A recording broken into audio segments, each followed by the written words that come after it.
Хамгийн алдартай сахалтай бүсгүйчүүдийн түүх.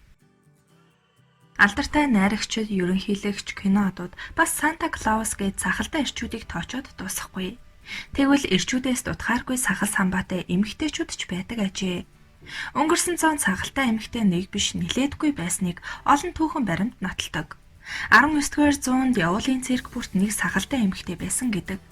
Тэр үеийн цирк нь чадварлаг жүжигчдээс илүүтэйгээр элд угааж хүмүүсийг цуглуулж үзэгчдэд сонирхуулан тэдний ачаар гол орлогоо олдог байжээ.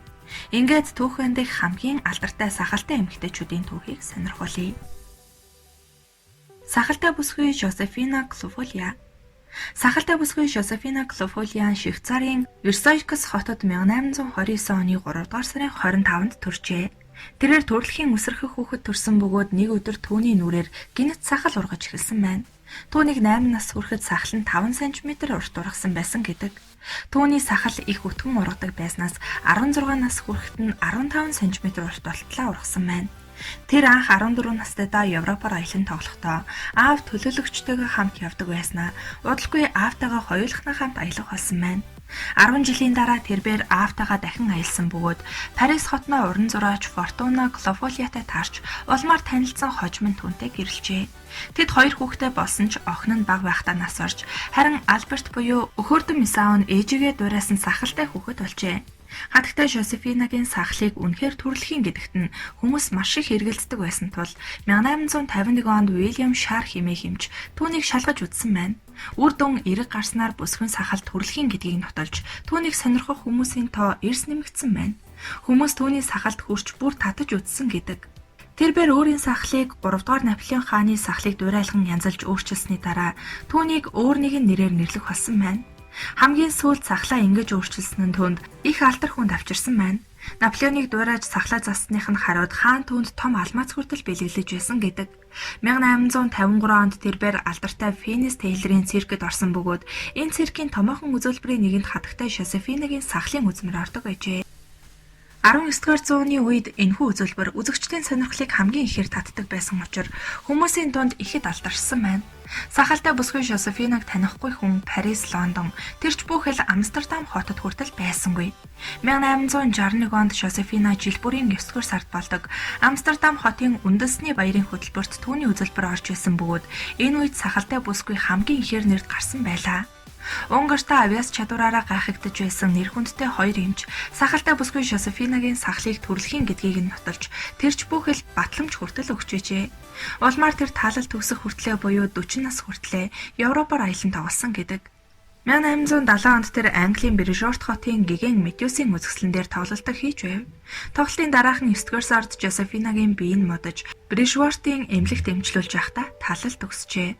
Түүний нас орсны гэрчлэгээнд өвхлийн шалтгааныг нь халуун буурсан хэмээн бичсэн байдаг. Сахалтай хатагтай Клементина Делейт. Сахалтай хатагтай гэгддэг Клементина Делейт 1865 оны 3 дугаар сарын 5-нд Францын зүүн хойд зүгийн Лотарингийн нутагт төржээ. 19-р зууны сүүлч 20-р зууны эхэнд энэ нутаг Европын хамгийн зартай сахалтай хүүхний нутаг гэдгээрээ алдартай байсан гэдэг. Тэр нутгийн нэгэн гаражийг худалдах үед түүний хувийн дурдтгал алдаж, үүнийг нь цуглуулгын хорхоотон Роланд Маршал хэмээх хүн маш хямдхан худалдаж авсан байна. Дурдтгалаа сурагчийн дэвтэрт хөхөмгийн бэхээр бичиж сонин зураг хавсаргасан байсан бөгөөд тэр үеийн хэвлэлд энэ хүний амьдралын тухай олон шин зүйлийг дурдсан байдаг. Бичиг үсэгт нэг их сайнгүй байсан Делейт өөрийн дурдтгалыг 1930-ад онд нутгийн сонины сурвалжлагч Пол Райберт хэлж өчүүлжээ. Өсвөр насндаа түүний нүүрэнд бүдүүн ширхэгтэй үснүүд урахыг мэдэрч эхэлсэн бөгөөд түүнийгээ байнга хусах болсон байна. Клементина нэгэн удаа зах дээр худалдаа хийхээр явж байгаад сахалтай түүнийг хүмүүс тойрон бүжгийг хараад цаашид сахлаа хусахгүй гэж шийдсэн байна.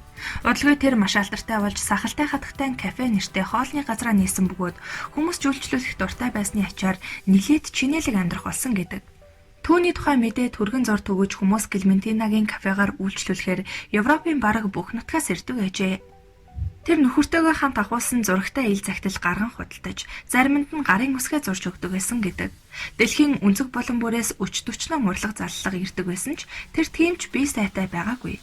Дээрээс нь нөхрөө ганцаарнг орхин явхаас татгалздаг байжээ.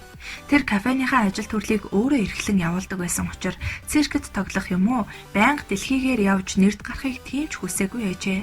Гэсэн ч түүний нэр алдар өөрт нь таалагдж, үүгээрээ бахархаж, өөрийгөө тоодог байсан нь дурдтаглаас нь тодорхой харагддаг байв. Клементина 30 наснда 88.9 кг, 40 настай байхдаа бараг 101 кг жин татдаг байжээ. Тэр нохой тэжихт маш дуртай байв. Клементина болон түүний нөхөр огт хүүхэдгүй байсан нь нөгөөх гаж даавар буюу түүнийг сахалтай болоход хүргэсэн тэр асуудалтай холбоотой байсан нь мэдээж. Гэвч тэд гэрэлснээсээ хойш 34 жилийн дараа эцэг эх нь Испани ханадаар нас барсан 5 настай охиныг үрчилж авсан байна. Тэр эгэлжирийн эмэгтэй адил хувцалдаг байсан ч ихэвчлэн өмд өмсөх дуртай байжээ. Харин тэр ундаг дугуугаар явхдаа банзал өмсөхийг илүүд үздэг байв. Эрэгтэй хүний хувцас өмсөхийн тулд түүнд 1904 оны засгийн газрын тусгай зөвшөөрөл шаардлагатай байсан гэдэг.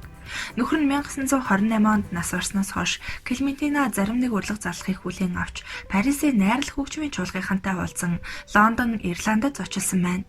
Тэр дурдтгалынхаа төгсгөлд миний даруухан амьдралд элдв зэмлэл үзэн ядалт бишгүүдэл байсан.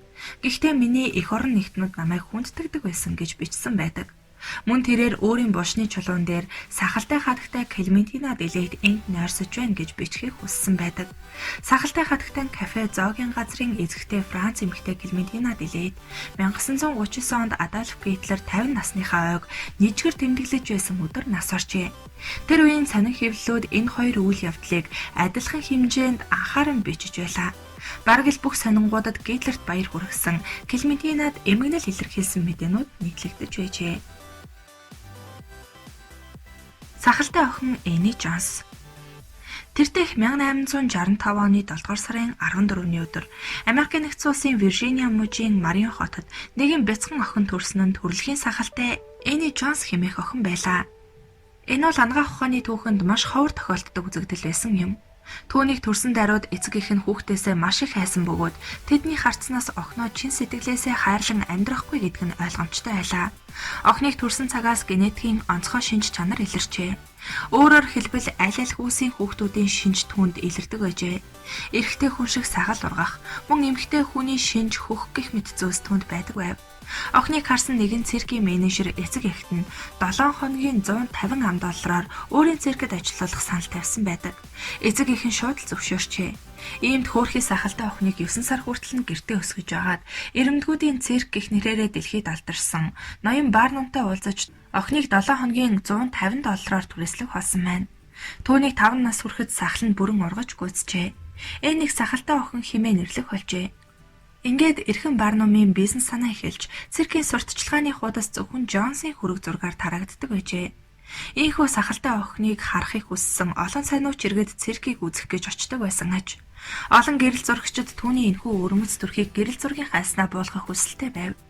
Түүний бага нас циркэд өнгөрсөн бөгөөд ухан орсон цагаасаа Барнум хэмээх эрхмийг дагаж циркчний амьдралаар амьдарч эхэлсэн байна. Түүний хүүхэд нас бүхэлдээ үзмэр шиг л өнгөрч байлаа. Түүгээрч зогсохгүй шашны хит үзэлтнүүд хөөрхий охиныг бурхан чөтгөр хоёрын аль нь илгээсэн болохыг мэдгээр циркээс нь хулгайлж байсан удаатай. Аз уулч цагдаа нар түүнийг Виржиниа мужийн нэгэн сүмээс амьдаар нь бүрэн бүтнээр нь алсан байна. Энэ явдлаас үүдэн Америкийн нэгдсэн улсын хууль хяналтынхан эцэг эх нь бяцхан охиноо түрээсэлж үзүүлэн болгож мөнгө олж байсныг нь мэдсэн байдаг. Энэ нь хууль хийгээд ёс зүйд харшилж байсан тул хаалттай шүүх хурлын дараа эцэг эх байх эрхийг нь хасан ноён Барнумтай өөрөө гэрээгээ байгуулж чадвал циркэд ажиллаж болно хэмээн өгүүлжээ. Угийн сэргэлэн хийгээд соёлтой залуу болох Барнум бяцхан Эни охинтой уулзраа бололцсон. Хамтдаа ашиг орлогоо тэнцүү хуваан хамтрагч маягаар амьдрах болжээ. Барнум бол түүгээр бизнес хийдэг ашигч ирхэн байсан бөгөөд түүнийг алдартай болох тусам Энигийн хэвлэлийн төлөөлөгч нэрийн дор мөнгө олж амьдардаг байсан ажээ. Энигийн хөгжмийн боловсрал нилээд дээгүүр байсан бөгөөд тэр ч утгаараа хувийн шоуны олон аялал хийж төрөл бүрийн бизнес эрхлэгчдтэй хамтран бас музейд ажилласан байдаг. Насанд хүрэхэд охины өс 180 см урттай болсон байв. Эни охин бие дааснаас хойш түүний амьдрал эрс сайжран их хэмжээний хөрөнгө мөнгөтэй нэгэн болсон гэдэг. Улмаар Эни дэлхийн олон орноор аялжээ. Сахалтай охин маш олон шүтэн бишрэгчдтэй байсан бөгөөд түүнтэй гэрлэхийг хүсэх хэрчүүд маш олон байсан гэдэг. Түүний алдар хүндийн оргил нь 1870-аас 1880-ад онууд байлаа. Тэр 2 жудаа хүнтэй гэрлсэн байдаг. Анх 15 настай байхдаа хүнтэй гэрлэж удалгүй салсан бөгөөд сүүлд өөрийнхөө шүтэн бишрэгчтэй гэрлсэн байдаг. Тэрээр 1881 онд Ричард Элиот хэмээх цирк үзэж байсан залуутай хайр сэтгэлийн харилцаатай болж улмаар гэр бүл болжээ. Гэвч уг залуу огт сахалгүй. Харин бүсгэн сахалтай байсан нь хамгийн юр бусын нь байлаа. Харамсалтай нь нөхөр нь тийм удаан хамт байсангүй. Удалгүй нас орж Энни бэлэвсэн хоцорсон байна. Үүний дараа тэрээр хүүхэд байхдаа хайртай байсан Уильям Донован гэгчтэй 1895 онд гэрэлсэн боловч удалгүй салжээ. Нөхөр нь түүнийг хаяж өөр бүсгүйтэй сун гэр бүл болсноор бэлэвсэрч хоцорсон сахалтай бүсгүй хайр сэтгэлийн хувь заяанда гомдон шаналсаар 1902 оны 10 дугаар сарын 22-ны өдөр Бруклийн цэрийн өвчнийг хүндрэлээс олж таалал төгсжээ. Викторианы үеийн од Барнум циркийн чимэг болсон циркийн жүжигчин Энни Джонсыг нас орсны дараа түүний хүрэгтэй шуудангийн марк ил захидал худалдаанд гаргасан байдаг.